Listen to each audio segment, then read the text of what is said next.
ముఖ్యమంత్రి చంద్రబాబు నాయుడు వచ్చిన తర్వాత పరిపాలనలో అయినా మార్పు వచ్చిందా? ఆ మార్పు ఎలా ఉంది ఏంటి అనేది మనతో పాటు సీనియర్ జర్నలిస్ట్ సత్యమూర్తి గారు ఉన్నారు. వారిని అడిగి తెలుసుకుందాం. సార్ నమస్తే. నమస్కారం అండి. అంటే ప్రభుత్వం మారి కొద్ది రోజులు అయినా సరే ఈ కొద్ది రోజుల్లోనే నిజంగా ప్రభుత్వంలో ఏమైనా మార్పు వచ్చిందా అంటే ఏం చెప్తారు? ఇప్పుడు మార్పు గవర్నమెంట్ మారటంతో చాలా వ్యవస్థల్లో మార్పు వచ్చింది. చాలా చాలా చోట్ల, మరి ముఖ్యంగా పోలీస్ వ్యవస్థలో మార్పు వచ్చింది. మార్పు కనపడుతున్నది, మనకి స్పష్టంగా కనపడుతుంది. పాలనా పరంగా ఇప్పుడిప్పుడే మంత్రులు వాళ్ళకి పోర్ట్ఫోలియోలు ఇచ్చారు. వాళ్ళందరూ కూడా ఒక్కొక్కళ్ళే టేక్ ఓవర్ చేస్తూ ఉన్నారు. ఒక్కొక్క మంత్రి కూడా తను ఏం చేస్తాడు, తనకి ముఖ్యమంత్రి నుంచి ఏ విధమైన డైరెక్షన్ వస్తూ ఉన్నది, తను ఏం పని చేస్తాడు అనేది ప్రతి మంత్రి కూడా, ఇప్పటివరకు బాధ్యత తీసుకున్న ప్రతి మంత్రి కూడా చాలా స్పష్టంగా చెప్తూ వచ్చాడు. మీకు ఉదాహరణకి చెప్పాలంటే నారాయణ, ఈయన మున్సిపల్ వ్యవహారాల శాఖ మంత్రిగా టేక్ ఓవర్ చేయంగానే ఆయన చెప్పాడు, అమరావతిని పరుగులు పెట్టిస్తాను, అమరావతిని కంప్లీట్ చేసేస్తాం, ప్రతి మున్సిపాలిటీలో కూడా పార్కులు, రోడ్లు, మౌలిక సదుపాయాలు ఇవన్నీ కూడా మేము అభివృద్ధి చేస్తాము. 2014 నుంచి 2019 వరకు ఎటువంటి పన్నులు వేయకుండానే ఇవన్నీ కల్పించాము. తర్వాత జగన్మోహన్ రెడ్డి వచ్చిన తర్వాత చెత్త పన్ను, ఆ పన్ను, ఈ పన్ను అని చాలా పన్నులు వేసి కూడా మున్సిపాలిటీల దగ్గర నుంచి ఏది బాగు చేయలేదు, పౌర సదుపాయాలు కల్పించలేదు అని ఆయన చెప్పాడు. దానికి తగ్గట్టుగానే మనం అమరావతిని చూసాం. అమరావతి సీడ్ యాక్సెస్ రోడ్డులో విద్యుత్ దగదగలు, మొత్తం అన్ని భవనాలకి మళ్ళీ కళ వచ్చింది. వాటన్నిటికీ మొత్తం ముస్తాబు చేస్తూ ఉన్నారు. అమరావతి ఎట్లా రాజధానిగా డిక్లేర్ చేసిన తర్వాత నుంచి ఎట్లా మారిపోయిందో మనం చూస్తూ ఉన్నాం. అందరూ కూడా ఈరోజు పవన్ కళ్యాణ్, డిప్యూటీ సీఎం పవన్ కళ్యాణ్ వెళ్తుంటే అమరావతి రైతులందరూ ఎంతో సంతోషంతో ఒక పండగ వాతావరణం అక్కడ కనపడుతూ ఉన్నది. అంటే ఈ విధంగా రకరకాలుగా మొత్తం అందరూ కూడా, మంత్రులందరూ కూడా వాళ్ళ పనుల్లో నిమగ్నం అయిపోయారు. ఆర్థిక మంత్రి చూసాం, పయ్యావుల కేశవ్, ఆయన టేక్ ఓవర్ చేసిన తర్వాత వెంటనే ఆఫీసర్లతోటి మీట్ కావటం, ఎట్లా చేయాలి, ఏంటి, ఎక్కడెక్కడ లోటుపాట్లు ఉన్నాయి అనే విషయాలన్నీ ఆయన పరిశీలించడం. చంద్రబాబు నాయుడు వెళ్ళి పోలవరం మీద రివ్యూ చేయటం, పోలవరం సమీక్ష చేసి ఆ డయాఫ్రమ్ వాల్ ఎటగొట్టుకుపోయింది. జగన్మోహన్ రెడ్డి ఎంత దారుణం చేశాడు. ఒక ఈగో ప్రాబ్లం తోటి, అంటే పోలవరం కంప్లీట్ అయితే చంద్రబాబు నాయుడికి పేరు వస్తుంది కదా, అందుకని కంప్లీట్ కాకుండా ఎట్లా అడ్డుకోవాలా అనే ఒక దారుణమైన కుట్ర పన్ని ఎంత విధ్వంసం చేశాడు పోలవరం ప్రాజెక్టుని అని చంద్రబాబు నాయుడు నిన్న క్లియర్ కట్గా ఆయన చెప్పాడు. మన హోంమంత్రిని చూసాం, అనిత టేక్ ఓవర్ చేసిన తర్వాత నుంచి పోలీసు వ్యవస్థలో కొంత మార్పు కనపడుతూ ఉన్నది. అంటే ఈ తరహా జరుగుతూ ఉన్నది. మీకు ఈ సందర్భంగా ఒక చిన్న వీడియో చూసిన తర్వాత మళ్ళీ డిస్కషన్ కంటిన్యూ చేద్దాం. ఓకే. వీడియో ప్రధానంగా దర్శనాలు పూర్తయిన తర్వాత ముఖ్యంగా మంత్రి గారికి మా శాఖ నుంచి విన్నవించింది, అద్దాల మండపం గురించి చెప్పడం జరిగింది. 3 సంవత్సరాల్లో 100 సంవత్సరాలు పూర్తయ్యే దశకి వస్తుంది కాబట్టి దాన్ని పునర్నిర్మాణం పూర్తి స్థాయిలో ఆ యొక్క పూర్వపు వైభవాన్ని అద్దాల మండపానికి తీసుకురావాలనేటువంటిది ఇవాళ సంకల్పం చెప్పడం జరిగింది. అదే ప్రజలు మంత్రి గారు నారాయణ గారు ఆదేశాలు కూడా ఇచ్చారు. దీని తర్వాత ఈ ఆలయానికి సంబంధించి పడమటి ద్వారం ఉంది, మహద్వారం. ఆ యొక్క ద్వారము అలాగే అక్కడ ఘాట్ ఉంది. ఆ ఘాట్ కూడా కొత్త గతంలోనే పనులు చేయడం జరిగింది, కానీ మధ్యలో ఆగిపోయినాయి. కాబట్టి ఒకసారి మంత్రి గారు స్వయంగా, అలాగే మన పార్లమెంట్ సభ్యులు ప్రభాకర్ రెడ్డి గారు అందరం కలిసి దాన్ని చూశాక ఒక నిర్ణయం తీసుకొని దేవాదాయ శాఖకు మున్సిపల్ మంత్రిగా శ్రీ పొంగూరు నారాయణ గారు వారు ఆదేశాలు ఇస్తారు. ఆ ఆదేశాల ప్రకారం ఏమి చేయాలో దాని ప్రకారం స్థపతులతోటి, వాస్తుశాస్త్రజ్ఞులతోటి, అలాగే దేవాదాయ శాఖ అధికారులతో మాట్లాడి కావలసినటువంటి అన్ని ఏర్పాట్లు రాబోయేటువంటి కొద్ది రోజుల్లోనే పనులు ప్రారంభించి పూర్తి చేస్తామని చెప్పి ఈ సందర్భంగా తెలియజేస్తూ శ్రీ నారాయణ గారు కానీ, ప్రభాకర్ రెడ్డి గారు కానీ ఈ తల్పగిరి రంగనాథ స్వామి ఆలయ వేడుకల్లో ఈరోజు వారు రావడం చాలా శుభదినం. మంచి శుభముహూర్తాన వారు తిరిగి పదవుల్లోకి వచ్చి ఇవాళ ఈ యొక్క స్వామివారిని సేవించుకుంటూ అమ్మవారి ఆశీస్సులు తీసుకుంటూ వారు ఇక్కడ చేసేటువంటి అనేక సూచనలు దేవాదాయ శాఖ పూర్తిగా పాటిస్తుందని చెప్పి తెలియజేస్తూ సెలవు తీసుకుంటాం. ఈరోజు రంగనాథ స్వామి దర్శనం చేసుకోవడం ఇద్దరు మంత్రులతో చాలా అదృష్టంగా భావిస్తున్నా. ఎందుకంటే మన జిల్లాకి ఎంత ఇచ్చారో ఆ భగవంతుడి ఆశీస్సులు ప్రతి ఒక్క జిల్లా ప్రజలకి, రాష్ట్ర ప్రజలకి అందరికీ ఉండాలని కోరుకుంటున్నాను. అంటే ఈరోజు మనకి చంద్రబాబు నాయుడు గారు ముఖ్యమంత్రులు రావడం రాష్ట్రం కూడా బాగుపడుతుందని ఈ దేవుడు ఆలయంలో నేను కోరుకుంటున్నాను. ఖచ్చితంగా జరగద్దని కూడా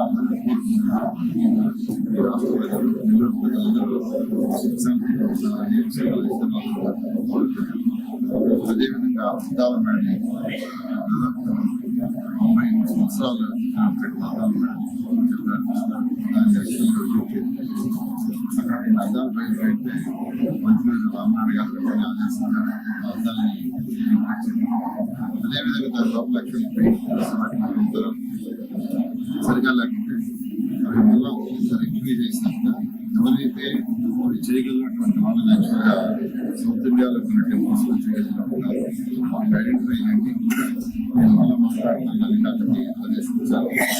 అదేవిధంగా ఇక్కడ గత 2014 దాకా మంచి ఘాట్ కట్టాలనే ఉద్దేశంతో నిర్మాణం దాదాపు 100% అయిపోయి 100% అయిపోయింది. కానీ నేను మంత్రి గారు రామనాయుడు గారు చెక్ చేసి అధికారులకు ఆదేశించాలని అది కూడా చేస్తారని తెలియజేస్తుంది. చూశారు కదా వీడియోలో ఈ మంత్రులందరూ ఏం మాట్లాడారు, వాళ్ళ శాఖ ఏంటి, ఆ శాఖలో ఎట్లా అభివృద్ధి చేస్తాం, ఆ శాఖలో ప్రజలకి ఉపయోగపడే విధంగా ఎట్లా చేస్తాం, ఆ శాఖని ఫ్యూచర్ ప్లాన్ ఏంటి అంటే ఈ తరహా డిస్కషన్స్. ఇది ఒక్కటే మనం ఆశించిన మార్పు. మనం గత 5 సంవత్సరాల్లో చూసాం. మంత్రి రోజా ఎట్లా మాట్లాడిందో, కొడాలి నాని ఎట్లా మాట్లాడాడో, పేర్ని నాని ఎట్లా మాట్లాడాడో, ఆ బూతులు. ఏ మంత్రి అయినా సరే తన శాఖ గురించి మాట్లాడా, తన శాఖ మీద రివ్యూ చేశాడా, తన శాఖని సమీక్షించి నేను ప్రజలకి ఇది చేస్తున్నానని చెప్పాడా. సివిల్ సప్లైస్ మంత్రిగా కారుమూరి నాగేశ్వరరావు అని ఒక అతను ఉండేవాడు. మొత్తం కందిపప్పు, నూనె ఇవన్నీ ఆపేశాడు, పంచదార, రేషన్, ఓన్లీ బియ్యం ఇచ్చాడు. ఈ రోజున గవర్నమెంట్ మారంగానే బియ్యంతో పాటు కందిపప్పు, నూనె ఇవన్నీ ఇవ్వటానికి రెడీ అయిపోయింది గవర్నమెంట్. ఇన్ని రోజులు ఎందుకు ఇవ్వలేదు? బూతులు మాట్లాడటం తప్ప, బూతుని ఒక రాష్ట్ర భాషగా మార్చటం తప్ప ఈ మంత్రులు గత ప్రభుత్వంలో పనిచేసిన వాళ్ళు చేసింది ఏమీ లేదు. ఒకడు ఉంటాడు ఐటీ మంత్రి అని చెప్పుకుంటాడు. అసలు ఐటీ కంపెనీలు ఏంటి, ఎట్లా ఉన్నాయంటే తెలియదు. ఎప్పుడు సమీక్ష చేయడు. నిన్న కూడా వచ్చి చెప్తున్నాడు ప్యాలెస్ కడితే ఏంటి నష్టం ఏంటి, ఏది ఋషికొండలో ప్యాలెస్ కడితే నష్టం ఏంటి, 12 లక్షల కోట్లు అప్పు చేసి నువ్వు ప్యాలెస్ కట్టడానికా నువ్వు అప్పులు చేసేది? ఎందుకు కట్టావు అసలు? అక్కడ బిల్డింగ్, ఋషికొండలో బిల్డింగ్ ఎందుకు కట్టావు? ఏం అవసరం వచ్చి కట్టావు? దీనికి సమాధానం చెప్పడం చేత కాదు. నిన్న మొన్నటి నుంచి మొత్తం ఒక సోషల్ మీడియాలో ఒక పోస్ట్ సర్క్యులేట్ చేస్తున్నారు. చంద్రబాబు నాయుడు 1000 కోట్లు పెట్టి సెక్రటేరియట్ కట్టించాట, అందులో వాన పడితే నీళ్లు వచ్చినాయట. ఈ జగన్మోహన్ రెడ్డి 500 కోట్లతో ఇంద్రభవనం కట్టించాట. చూడండి రెండిటికి తేడా అని ఆ 2 పెట్టి వేస్తున్నారు. చంద్రబాబు నాయుడు 1000 కోట్లు పెట్టి కట్టించాడు, సెక్రటేరియట్లో నీళ్లు వచ్చినాయి. మరి 5 సంవత్సరాలు అదే సెక్రటేరియట్లో కదా నువ్వు కూర్చుంది, నువ్వు పరిపాలించింది అక్కడి నుంచే కదా. నువ్వు శాసనసభ నడిపి చంద్రబాబు నాయుడు కుటుంబాన్ని అవమానించింది చంద్రబాబు నాయుడు కట్టిన శాసనసభలోనే కదా. నీకు దాదాపు 100-200 సార్లు నీ ప్రభుత్వం మీద మొట్టికాయలు వేసిన హైకోర్టు నడిచింది కూడా చంద్రబాబు నాయుడు కట్టిన బిల్డింగే కదా. నీ డిపార్ట్మెంట్లు నీ మొత్తం కూడా సెక్రటేరియట్ నడిచింది చంద్రబాబు నాయుడు కట్టిన బిల్డింగ్లే కదా. 5 సంవత్సరాల తర్వాత నువ్వు ఆ వీడియో ఎట్లా పెడతావు? ఈ తరహాలో మొత్తం వైసీపీ బూతు మంత్రులు ఈ 5 సంవత్సరాల పాటు మనం చూసాం. ఇప్పుడు రాష్ట్రం డెవలప్ అవుతుందా కాదా పక్కన పెట్టండి, ముందైతే బూతులు తగ్గినాయి. అయితే మీరు అన్నట్టు ఏపీలో ప్రజల్లో కూడా ఇప్పుడు ఒక చర్చ నడుస్తుంది. గతంలో టీవీల ముందు ఎప్పుడైతే వార్తలు ప్రసారం అయ్యేటప్పుడు మాత్రం ఓన్లీ పెద్దవాళ్ళు మాత్రం కూర్చునేవారు, పిల్లల్ని కూర్చోబెట్టుకునేవాళ్ళు కాదు. గతంలో అంతకన్నా ముందు ఏదైతే టీడీపీ ప్రభుత్వం ఉన్నప్పుడు కూర్చొని అసలు వార్తలు చూపించేవాళ్ళు, అసలు ఏ శాఖలు ఏంటి, ఏ శాఖ ఏం తీసుకుంటుందని చెప్పి. మళ్ళీ ఇప్పుడు అదే విధంగా పిల్లల్ని పెట్టుకొని వార్తలు చూడగలుగుతున్నాం అని చెప్పి కొంతమంది పేరెంట్స్ అయితే చెప్తున్నారు. సో దీన్ని నిజంగా మీరు చెప్పింది చాలా కరెక్ట్గా. ఇప్పుడు ఎందుకంటే పిల్లలకి కూడా ప్రభుత్వం అంటే ఏంటి, శాఖలు అంటే ఏంటి, ఏ శాఖ దేనికి వర్తిస్తుంది, ఆ శాఖ మంత్రులు దేని గురించి మాట్లాడుతున్నారు అనేది మీరు అన్నట్టు ఖచ్చితంగా అనిత గారు కావచ్చు, ఖచ్చితంగా 3 నెలల్లో ఖచ్చితమైన మార్పు తీసుకొస్తాను పోలీస్ డిపార్ట్మెంట్లో అని చెప్పి చెప్పడం కావచ్చు, అటు పక్కన ముఖ్యమంత్రి గారు ఎవరైతే ఉన్నారో పోలవరం సందర్శించడం కావచ్చు, ఇలావన్నీ కూడా చూస్తుంటే ఖచ్చితంగా ఇప్పుడు మళ్ళీ పునర్వైభవం వచ్చేసిందా అని చెప్పేసి అయితే అనిపిస్తుంది. ఖచ్చితంగా. ఇప్పుడు సివిల్ సప్లైస్ మంత్రి ఉన్నాడు నాదెళ్ల మనోహర్, ఆయన రాగానే ఏం చేశాడు, మొత్తం వెళ్ళి గోడౌన్లన్నీ చూసి వచ్చాడు. గోడౌన్లో ఎట్లా ఉండాలి ఏంటి కథ కమాంశం. వెంటనే మా బియ్యంతో పాటు కందిపప్పు, పంచదార ఇవి కూడా వెంటనే సప్లై చేయండి అని మొదలుపెట్టాడు. నీకు ఈ టైపులో అసలు రివ్యూ ఎవడన్నా ఏ మంత్రి అన్నా చేశాడా? జగన్మోహన్ రెడ్డి చేయనిచ్చాడా? జగన్మోహన్ రెడ్డి, సజ్జల రామకృష్ణారెడ్డి చేయనిచ్చారా? అంతెందుకు సార్, అక్కడ నీటిపారుదల శాఖ మంత్రి అన్నట్టుగా అంబటి రాంబాబుని తీసుకొచ్చి ఆ డయాఫ్రామ్ గురించి కావచ్చు, లేదంటే కుప్పంలో గేట్ల గురించి మాట్లాడినప్పుడు తను డైరెక్ట్గా ఒక విలేకరిని అంటున్నాడు, అసలు నీకు నేను ఎందుకు చెప్పాలి అని చెప్పేసి. సో అసలు వాళ్ళ శాఖలే వాళ్ళకి తెలిసి ఉండొచ్చు అంటారు గత ప్రభుత్వం వాళ్ళకి. ఇప్పుడు అంబటి రాంబాబుకి డయాఫ్రామ్ వాల్ అంటే తెలీదు, ఏమీ తెలీదు. ఇప్పుడు వచ్చేది ఎక్స్ప్లెయిన్ చేస్తున్నాడు. డయాఫ్రామ్ వాళ్ళు ఏట కడతారు, కాఫర్ డ్యామ్ అంటే ఏంది, అది ఎటు కొట్టుకుపోయింది, ఎందుకు కొట్టుకుపోయింది, చంద్రబాబు నాయుడు చేసిన పొరపాటు వల్ల కాఫర్ డ్యామ్ కొట్టుకుపోయింది అంటాడు. 5 సంవత్సరాల్లో నువ్వేం చేసావు? నువ్వు కాఫర్ డ్యాము కట్టడం, దాని కథ కమామిషు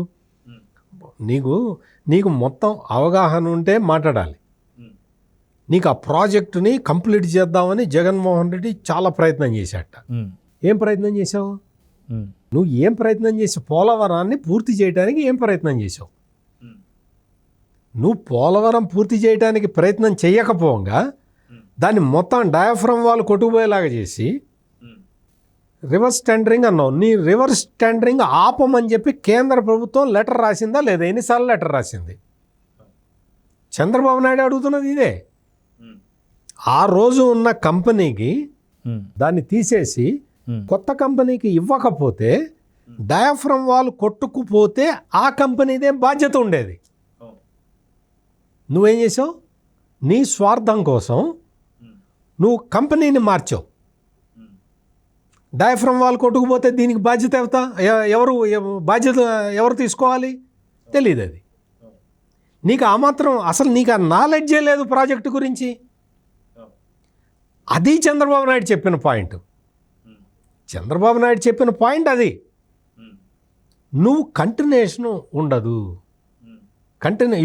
ఇప్పుడు ఎవరో రిపోర్టర్ అడిగాడు, ఇప్పుడున్న కంపెనీని మీరు మారుస్తారా అని.